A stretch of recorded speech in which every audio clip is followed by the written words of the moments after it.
Hello students, आप सबका हमारे चैनल पर आज फिर से स्वागत है।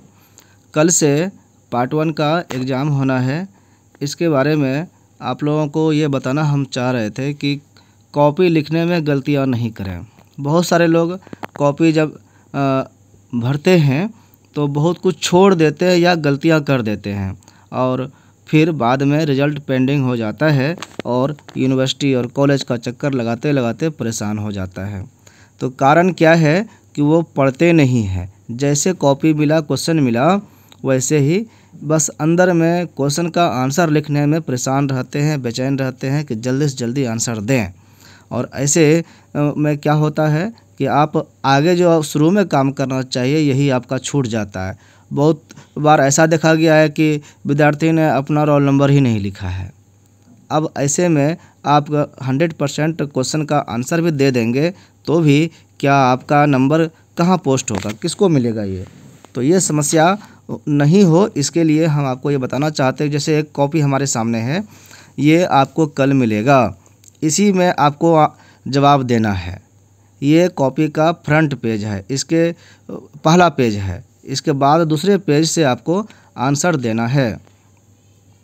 देखिए, पहले इस तरह कॉपी आती थी, तो जैसे पहले का कॉपी जो है ये डिज़ाइन इस तरह का था, तो इसमें सिर्फ कॉपी था और इस तरह लिखना पड़ता था। देखिए, नंबर है वीर कुंवर सिंह यूनिवर्सिटी आरा है, number of book second used या फर्स्ट है वो हो गया, और इन्विजिलेटर का साइन जो रूम में ड्यूटी करेंगे उसका साइन होगा, MSc MCom या फिर BA BSc जो है BCom, जिसका भी कॉपी रहेगा वो लिखा रहता है वहाँ। उसके बाद केंद्र का जो संख्या है वो यहाँ पर देना है, उसके बाद रोल नंबर देना है, ये सब चीज़ें भरना रहता था। फिर देखिए इधर ब्लॉक में तो इसमें लिखने का रहता था, अगर गलती हो गया तो फिर से उसको नीचे में ऊपर काट करके गलती वाला को और सही लिख देते थे तो काम चल जाता था।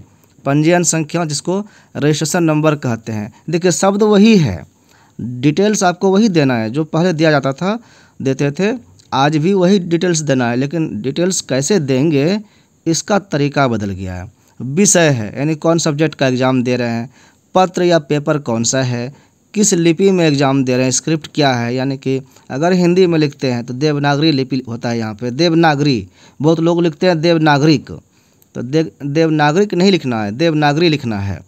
और डेट, तिथि, जो जिस तारीख को आप एग्ज़ाम दे रहे हैं, बस ये बायां वाला कॉलम भरते थे और दाहिना वाला छोड़ देते थे। तो जो कॉपी जांचने वाले टीचर होते थे वो यहाँ पर कॉपी में कितना नंबर आया है किस प्रश्न पर वो यहाँ नोट करते थे और टोटल लिखते थे कि इतना नंबर इसको आया। और नीचे में देखते हैं full signature of head examiner बायां तरफ है, यहाँ पर वो सिग्नेचर करते थे जो हेड एग्जामिनर होते थे, और जो कॉपी जांचते थे वो दाएँ तरफ फुल सिग्नेचर ऑफ एग्जामिनर का होता था, यानी एग्जामिनर ही कॉपी जांचते हैं, लेकिन जिसके अंदर जांचते हैं वो हेड एग्जामिनर, वो रीचेक करते हैं और वो भी अपना सिग्नेचर करते हैं। तो ये तो पहले वाला मुद्दा हुआ, पहले वाला कॉपी का डिज़ाइन हुआ। तो डिटेल्स देखिए, अगर इसको समझते हैं अगर तो फिर अभी में प्रॉब्लम नहीं होगा। अभी में देखिए पूरा कॉपी देखेंगे तो कई जगह कैंची का निशान लगा हुआ है, ये OMR शीट जैसा डिज़ाइन बनाया गया है, तो थोड़ा सा एडवांस आपको होना पड़ेगा। तो क्या इसमें कैंची कहीं दिख रहा है? तो देखिए ये जो कैंची दिख रहा है तो कैंची पर क्या करना है, काटना नहीं है। यहाँ पर कैंची का मतलब है कि ये बॉर्डर लाइन है, तो किसके पहले काम करना है किस में नहीं करना ये ध्यान देना है। तो सबसे पहले लेफ्ट तरफ चलते हैं, तो बायां तरफ। तो बायां तरफ में आपके सामने क्या है, देखिए डिटेल्स में चलते हैं। देखिए यहाँ पर है सबसे पहले वीर कुंवर सिंह विश्वविद्यालय आरा, यानी इस यूनिवर्सिटी का नाम है। उसके बाद दिया हुआ है अनुक्रमांक, अनुक्रमांक का मतलब होता है रोल नंबर। तो आपको जो एडमिट कार्ड में सारा डिटेल्स है, तो एडमिट कार्ड में जहाँ रोल नंबर लिखा है वही यहाँ डिटेल्स डाल देना है। फिर है पंजीकरण संख्या, पंजीकरण संख्या को ही रजिस्ट्रेशन नंबर कहते हैं, वो यहाँ पर दूसरा नंबर जो लाइन है इसमें लिख देना है। तीसरा है विषय, जिस विषय का एक आप एग्ज़ाम दे रहे हैं, मान लीजिए आप फिजिक्स का एग्ज़ाम दे रहे हैं या हिस्ट्री का एग्ज़ाम दे रहे हैं, जिसका भी एग्ज़ाम दे रहे हैं वो यहाँ लिख देंगे। और अगर ऑनर्स का है तो यहाँ पर होशियारी यही करिएगा कि ब्रैकेट में ऑनर्स या सब्सिडरी लिख सकते हैं विषय के साथ ही, तो इससे क्या होगा कि कॉपी में कुछ गड़बड़ नहीं होगा। तो विषय के साथ जैसे आपका फिजिक्स कल एग्ज़ाम होने वाला है, फिजिक्स है तो फिजिक्स लिख दिए, अब ब्रैकेट में ऑनर्स लिख दिए, एच भी लिख दीजिएगा तो काम चलेगा ब्रैकेट में। उसके बाद नीचे सत्र है, सत्र में आपका सेशन हुआ, सेशन जैसे कि अभी जो पार्ट 1 का एग्ज़ाम हो रहा है, जो रेगुलर विद्यार्थी है ये 20-23 सत्र होगा, 2020 से 2023। और जो प्रमोटेड वाले होंगे पार्ट 1 वाले वो अपना सत्र लिखेंगे, जो पहले का सत्र उनका था अपना तो 19-22 लिखेंगे। उसके पहले के भी कोई अगर अभी नहीं पार्ट 1 दूसरा बार भी पास नहीं कर पाए थे तो वो 18-21 लिखेंगे। यानी आपका जो अपना ओरिजिनल सत्र है, जो आपके पंजीयन पत्र पर रजिस्ट्रेशन कार्ड पर सत्र लिखा है वही लिखना है। ये नहीं कि बाद वाले बैच के साथ एग्ज़ाम दे रहे हैं तो इसका लिख देंगे, ऐसा नहीं करना है। अब ये डिटेल्स यहाँ भर दिए और ऐसा जब करते हैं तो नीचे देखिए नोट में क्या लिखा है। नोट में लिखा है कि कक्ष निरीक्षक यानी रूम में जो टीचर्स हैं कृपया उत्तर पुस्तिका के अंतिम पृष्ठ पर दिए गए निर्देश को पढ़कर हस्ताक्षर करें अन्यथा की स्थिति में अनुशासनिक कार्रवाई के भागी होंगे।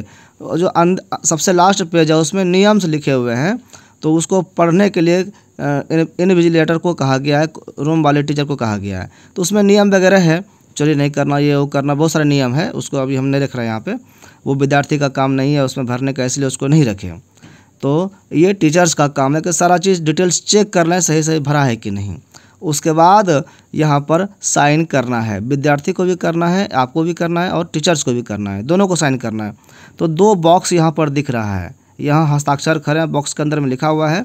तो बायां तरफ है छात्र यानी इस घर में छात्र को सिग्नेचर करना है और दाहिना तरफ है कक्ष निरीक्षक यानी कि इनविजिलेटर, यहाँ पर जो रूम में टीचर हैं वो साइन करेंगे। तो इतना काम आप समझ गए। इसके बाद नीचे जो लिखा हुआ है सेक्शन वाइज मार्क्स, इसमें जब आपकी कॉपी जांच होगी तो वो नंबर यहाँ पर चढ़ेगा। तो इस सेक्शन को आपको कुछ नहीं करना है, ये एग्जामिनर के लिए है। उसके बाद नीचे कुल शब्दों में लिखा है, ये जो कॉपी जांचेगा वो लिखेगा यहाँ कितना नंबर हुआ। और यहाँ बॉक्स जो बना है इसमें वो साइन करेंगे, जहाँ परीक्षक लिखा हुआ है स्पष्ट कर दिया गया है कि परीक्षक को यहाँ साइन करना, ये सेक्शन परीक्षक के लिए है। उसके बाद राइट साइड तरफ चलते हैं, ये फिर इसमें भी विद्यार्थी के लिए है। तो यहाँ पर कैंची देखिए दिया हुआ है बायां तरफ और दाहिना तरफ। तो कॉपी में कॉपी नंबर भी लिखा हुआ है टाइप किया हुआ, और नोट में क्या है पहले उसको पढ़ते हैं। विद्यार्थी कृपया उत्तर पुस्तिका के अंतिम पृष्ठ पर दिए गए निर्देश को पढ़कर अंकन करें। त्रुटिपूर्ण अंकन होने पर उनका परीक्षाफल प्रकाशित नहीं किया जाएगा, पेंडिंग हो जाएगा। तो पीछे में जो नियम है, नियम पढ़ने का अगर समय है तो उसको पढ़ करके तब इसको भरिए, और नहीं तो समझ लीजिए क्या कह रहे हैं। यहाँ पर देखिए बायां तरफ खड़ी लाइन में लिखा हुआ है परीक्षार्थी द्वारा भरा जाए, यानी विद्यार्थी इसको भरेगा, ठीक है। उसके बाद जो है चलते हैं ऊपर में लिखा है पंजीयन संख्या। इसमें देखिए जो 0 1 2 3 4 5 6 7 8 9 लिखा हुआ है, इसको पहले कुछ नहीं करना है। लोग क्या करते हैं पहले इसी को ब्लैक करने लगते हैं, तो इसको कुछ नहीं करिए। इसके ऊपर में जो खाली घर दिया हुआ है पहले इसका प्रयोग करना है। तो खाली घर में क्या लिखा है पंजीयन संख्या, उसके ऊपर में तो इसमें क्या लिखना है पंजीयन संख्या। जो आप यहाँ पर पंजीयन संख्या लिखे हैं वही पंजीयन संख्या यहाँ भी लिखना है, 2 जगह लिखाया जाएगा। तो पंजीयन संख्या लिख दीजिए। तो जिसका सीधा सीधा पंजीयन संख्या है वो अपना शुरू से लिखेंगे। अब देखिए इसमें कितने घर हैं, 1 2 3 4 5 6 7 8 9 घर। अगर आपका पंजीयन संख्या 10 घर का है, 10 अंक का है, तब आप बायां वाला छोड़ दीजिए। और अगर आपका मान लीजिए 8 अंक है तो फिर आपकी मर्जी है, लेकिन अगर सही से लिखना चाहें तो दाहिने तरफ से लिखना चाहिए, बायां वाला घर छूटना चाहिए, ठीक है। और नहीं तो अगर आप बायां से ही शुरू कर दिए हैं और 2 घर पहले आपका रजिस्ट्रेशन नंबर कंप्लीट हो गया तो आगे वाले घर को एक लाइनिंग डैश मार दें ताकि वो समझ में आ जाए कि वो घर में कुछ नहीं है। और किसी किसी का रजिस्ट्रेशन नंबर जो होता है उसमें ऑब्लिक भी रहता है, रजिस्ट्रेशन नंबर के बाद ऑब्लिक, उसके बाद कुछ ईयर रहता है दिया हुआ, 17 18 19 कुछ साल रहेगा दिया हुआ, जिस साल का रजिस्ट्रेशन है। तो ऐसे में क्या करना है तो पंजीयन संख्या लिख देना है, ऑब्लिक भी लिख देना है और उसका ईयर भी लिख देना है। और ऑब्लिक वाला को क्या करना है और कैसे क्या भरा जाता है इसको, तो इसको सीखिए। जब पंजीयन संख्या लिख दिए तो पंजीयन संख्या में शुरू में मान लीजिए 5 3 2 इस तरह से है, तो 5 लिखा है पहला घर में, तो नीचे में चलेंगे 5 कहाँ है, तो जहाँ पर 5 रहेगा 1 2 दिया हुआ है ना 0 1 2 3 4 5 6 7 8 9, इसमें जहाँ पर 5 है उस घर में जो ऊपर लिखे हैं वही अंक को यहाँ पर काला करना है। तो ऊपर में 5 लिखे हैं तो 5 जहाँ लिख है वहाँ काला कर देना है। ऊपर में अगर उसके बगल में 2 आया है तो 2 जहाँ है वहाँ पर काला कर देंगे। उसके बगल में अगर 0 है तो 0 जहाँ है वहाँ काला कर देंगे। तो इस तरह से ऊपर वाला लाइन तो सीधा रहेगा जिसको आप अपने से लिखे हैं, उसके बाद ब्लैक जो करिएगा ये ऊपर नीचे भागेगा। तो इसको नहीं देखना है आपको, जहाँ जो मांग रहा है उसको कर देना है। उसके बाद बगल में इसी तरह से अनुक्रमांक लिखा हुआ है। अनुक्रमांक में भी वही फंडा लगाना है कि उसका जो सीरियल नंबर, कितना नंबर के अंक का हमारा रोल नंबर है और कितना घर है, यहाँ ये देख लेंगे। अगर घर ज़्यादा है, सफिशिएंट है, तब तो कोई दिक्कत नहीं है। अगर घर कम होता है तब फिर बायां तरफ का छोड़ा जाता है। ये हो गया।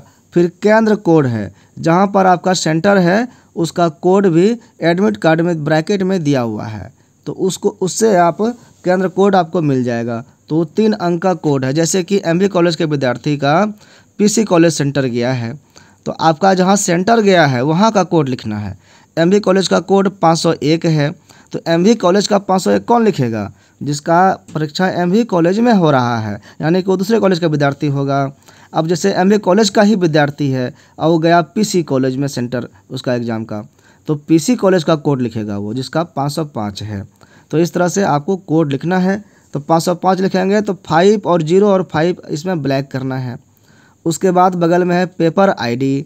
पेपर आईडी में अगर आपके प्रश्न पत्र पर राइट कॉर्नर में ऊपर में कोनो आईडी दिया हुआ है, कोनो नंबर दिया हुआ है, तो वो नंबर यहाँ पर लिख देना है और वही काला करना है। अगर पेपर में कोनो नंबर नहीं दिया हुआ है, कोनो जैसे कोड सीरियल नंबर इस तरह का कुछ अगर उसमें नहीं दिया हुआ है, तब फिर उसको लिखना नहीं है और इसको छोड़ देना है। इसके बाद चलिए सबसे लास्ट में जो राइट साइड है, यहाँ लिखा हुआ ईयर अथवा सेमेस्टर, ऑब्लिक में दिया हुआ ईयर और ऑब्लिक में सेमेस्टर। तो सेमेस्टर जो चलता है पीजी में चलता है या बीसीए वाले का चलता है। सेमेस्टर 6 महीने का कोर्स है, 6 महीने का एग्ज़ाम होता है। तो जिसका जो सेमेस्टर है, अगर मान लीजिए 5 सेमेस्टर का हो रहा है या 2 सेमेस्टर का हो रहा है तो अपना सेमेस्टर लिखेगा। लेकिन जिसका ईयर कोर्स चलता है, तो ईयर में 1 2 3 ही ईयर चलता है ना, 3 साल का कोर्स होता है, बीए बीएससी बीकॉम या बीबीए वाले भी, तो सबका ईयर वाइज होता है। तो इसमें अभी चूँकि ये अभी आज तत्काल जो बता रहे हैं, तो कल से जो एग्ज़ाम है वो पार्ट 1 का एग्ज़ाम होना है, यानी फर्स्ट ईयर का। तो इस घर में लिखाएगा 1 और जहाँ 1 लिखा है उसको काला कर देना है। घर को पूरा डार्क ब्लैक करना है। अब ब्लैक पेन से या ब्लू पेन से, दोनों पेन से कर सकते हैं। इसके बाद नीचे देखिए लिखा है परीक्षार्थी का प्रकार। आपका क्या प्रकार है, किस तरह के विद्यार्थी हैं? तो विद्यार्थी 3 तरह के यहाँ दिख रहा है, 3 बॉक्स भी लिखा हुआ है। एक तो विद्यार्थी जो रेगुलर है, तो रेगुलर विद्यार्थी कौन होंगे? जो 20-23 सत्र के विद्यार्थी हैं, तो वो फेल फाल कुछ नहीं हुआ है, तो वैसे विद्यार्थी रेगुलर वाले घर को काला कर देंगे। उसके बाद दूसरा घर है प्रमोटेड। प्रमोटेड वाला क्या हुआ कि जैसे 20 के पहले 19 सेशन है, 19-22 वाला, तो पार्ट 1 में अगर आप 1-2 पेपर में फेल किए हैं, कम नंबर आया है, तो आप प्रमोटेड हुए और आपका रिजल्ट में भी प्रमोटेड लिखा हुआ है, तो आप प्रमोटेड वाला एग्ज़ाम दे रहे हैं, तो इसलिए यहाँ पर प्रमोटेड में काला कर देंगे। और इसका मतलब क्या हुआ कि प्रमोटेड हैं तो आप 1 या 2 पेपर का एग्ज़ाम दे रहे हैं और 2 ही पेपर का आपका नंबर जुटेगा और पहले का रिकॉर्ड जहाँ है वहाँ जोड़ दिया जाएगा, तो इससे आपका रिजल्ट ख़राब नहीं होगा। और अगर किसी विद्यार्थी का 3 या उससे ज़्यादा पेपर में फेल हुए हैं, तो वैसे विद्यार्थी फेल कहे जाते हैं। तो फेल वाले विद्यार्थी फेल वाला ब्लैक को काला करेगा। अब देखिए जो रेगुलर है वो अगले उसका कोई दिक्कत नहीं, आगे बढ़ेंगे, पार्ट 2 में जाएंगे, इसका रिजल्ट आएगा। तो अब प्रमोटेड जो हुए हैं वो अभी पार्ट 1 का भी एग्ज़ाम देंगे और पार्ट 2 का भी एग्ज़ाम देंगे और फिर पार्ट 3 में जाएंगे। और जो फेल हुए हैं वो पार्ट 1 में ही रह गए थे, इसलिए वो पार्ट 1 से रिजल्ट आने के बाद पार्ट 2 में ही जाएंगे, यानी कि रेगुलर वाले के साथ वो चलेगा। तो इस तरह से ये प्रकार हो गया परीक्षार्थियों का। तो अब तो समझ ही गए होंगे। फिर परीक्षा की तिथि है, तो डेट है, डीडी लिखा हुआ है, तो डीडी मतलब 2 अंक का है यहाँ पे, तो 2 तारीख मतलब 2 अंक का तारीख होता है, तो आपको दोनों घर में लिखना है। जैसे कि कल तो कोई दिक्कत नहीं है, 30 तारीख है, परसों जिसका एग्ज़ाम है 31 तारीख है, लेकिन तरसों अगर एग्ज़ाम जिसका होगा या 2 तारीख को एग्ज़ाम होगा, तो 2 लिख देगा एक ठो घर में, तो दूसरा घर क्या होगा, खाली छोड़ दीजिएगा। खाली में कोई 0 लिख दिया तो 20 तारीख ना हो जाएगा, तो गलती हो जाएगा। तो इसलिए जब एक अंक का तारीख हो तो उसके पहले 0 लिखा जाता है। तो 2 तारीख अगर होगा तो 0, 1 इस तरह लिखेंगे। उसी तरह महीना जो है, तो महीना अभी कौन सा है, कौन सा मंथ चल रहा है, तो तीसरा मंथ चल रहा है मार्च का। फिर अप्रैल होगा चौथा मंथ, तो महीने में भी 03 लिखेंगे कल परसों। फिर उसके बाद 04 लिखेंगे। उसके बाद ईयर जो है, तो ईयर 4 अंक का चलता है, तो वो 2022 यानी 2022 पूरा ईयर लिखेंगे। तो इस तरह से आपका डेट भी कंप्लीट हो जाएगा। फिर परीक्षा का प्रकार दिया हुआ है कि किस तरह की परीक्षा दे रहे हैं। तो जो आपका अभी एग्ज़ाम होगा कल से, तो शुरू में ऑनर्स का एग्ज़ाम है, ABCD 4 ग्रुप में दिया हुआ है, स्पेशल ग्रुप भी है। तो आपका ऑनर्स वाला परीक्षा दे रहे हैं, तो ऑनर्स वाला ब्लैक करेंगे। तो 2 दिन ऑनर्स होगा, तो 2 बार इसको देना है। उसके बाद फिर 2 गो सब्सिडरी होगा, तो सब्सिडरी वाला जब एग्ज़ाम होगा कॉपियाँ यही रहेगा, तो सब्सिडरी वाला ब्लैक कर देंगे। और 2 दिन सब्सिडरी 2 दिन ऑनर्स हो जाएगा, तो तीसरा दिन जो है यानी 5वां दिन जो है कंपोजिशन होगा। और कंपोजिशन का जब एग्ज़ाम होगा, हिंदी कंपोजिशन, हिंदी रचना जिसको बोलते हैं, तो इसमें ब्लैक करेंगे। तो एक ही कॉपी में 3 ऑप्शन दिया हुआ है, तो ये इतना सा ही आपको भरना है, क्योंकि इसके नीचे कैंची लगा हुआ है, तो कैंची के नीचे नहीं जाना है। अब चलिए नीचे है क्या, ऐसे जान लीजिए। नीचे लिखा है परीक्षक द्वारा भरा जाएगा, यानी कि परीक्षक यहाँ पर एग्ज़ाम जो कॉपी आपका जांचेंगे वो भरेंगे। लेकिन यहाँ पर एक तो राइट साइड में जो घर है, इसमें कक्ष निरीक्षक लिखा है, तो टीचर यहाँ साइन करेंगे। अब पेपर कोड अगर होगा तो पेपर कोड वहाँ लिखेंगे।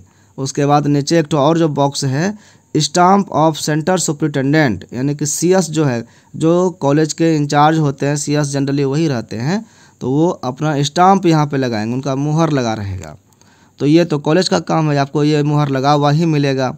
उसके बाद सबसे नीचे लिखा है यूज ओनली ब्लैक और ब्लू बॉल पॉइंट पेन, आपको काला या ब्लू पेन ही उपयोग करना है, और वो भी बॉल पॉइंट, जेल पेन नहीं करना है, मोटा वाला कलम नहीं यूज करना है, बॉल पॉइंट पेन जो है वही यूज करना है। स्पष्ट लिख दिया गया है। अब मेरे ख्याल से इसमें लगता है कि कोनो दिक्कत किसी को नहीं होनी चाहिए। इसके बाद भी अगर आप फॉर्म भरने में गलती करते हैं इसका, तो फिर अफसोस होगा। अभी PG का एग्ज़ाम चल रहा था, हमने देखा कि बहुत लोग जो है गलती कर रहे थे।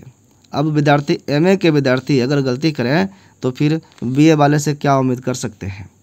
लेकिन ये पहले से इसीलिए बता रहे हैं, ये हमको लगता है कि बच्चा का चीज़ है, ये बताने में भी ठीक नहीं लग रहा है। लेकिन कुछ लोग अपने तैयारी पहले से कर लिए थे, वाइटनर भी साथ में रखे थे कि गलतियां करेंगे और फिर मिटाएंगे भी। तो ये अच्छी आदत नहीं है, क्योंकि कंपटीशन में जब ऐसा करेंगे तो वो कॉपी जांच नहीं होगी, उसको पढ़ेगा ही नहीं, तो फिर वो ऐसे ही पेंडिंग में चल जाएगा, फ्लॉप हो जाएगा। तो ये बार बार ध्यान देने की चीज़ है कि पहले देख लें, पढ़ लें, उसके बाद कलम चलाएं। तो ये आज का मेरा सूचना ये था। इसके बाद और भी जानकारी जो होगी तो आप कमेंट में करेंगे तो बताएंगे। फिर अभी के लिए इतना ही, धन्यवाद।